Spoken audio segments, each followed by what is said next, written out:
alaikum wa rahmatullahi. Yan uwa barkanmu da sake saduwa da ku a cikin wannan bidiyon namu ne.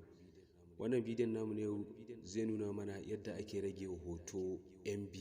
Ma'ana kamar misali masu WordPress, wani lokacin kana so ka ɗora hoto a website, to za a nuna ma MB sa yayi yawa, dole sai ka mai da shi kilobyte, ko kuma yana misali kamar yana 2 MB a ce sai ya koma kamar misali 10 kilobyte.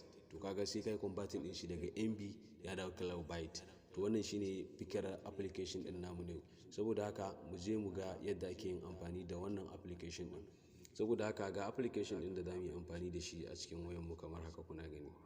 To amma idan ba ku da shi zan ajiye muku link ɗinsa a cikin description din wannan bidiyon ta yadda za ku ɗauko shi daga Play Store ba tare da kun sha wahala ba.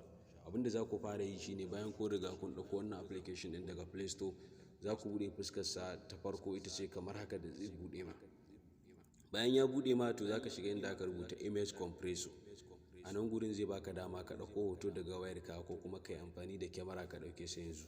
To amma mu za mu shiga cikin wayar mu ne mu ɗauko shi, saboda haka zan danna nan choose image. Bayan na yi nan zai kawo ni cikin wayata in zaɓi hoton da nake so in rage wa yawan MB. To misali yanzu ina so in ɗauki wannan hoton in rage masa yawan MB. Gashi. To kun ga anan ya nuna mun file size yana da yana da kilobyte 487 da yan point. To anan gurin ya bani dama in zaɓi size ɗin da nake bukata. Misali zan iya cewa ina so ya koma mun 100 kilobyte. Kun gan shi nan. To sai ka danna gashi nan kamar haka, sai ka danna compress. To kun ga gashi nan har ya mana compression, sannan baya gan yi mana compression ya yi mana saving ɗin hoton a cikin wayar mu.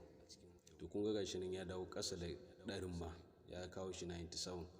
To saboda haka wannan shine fikirar wannan application din, zai baka dama din nauyin hoto ka rage masa ya dawo kilobyte, ko da ya kai mega ma zai iya ma ya dawo kilobyte.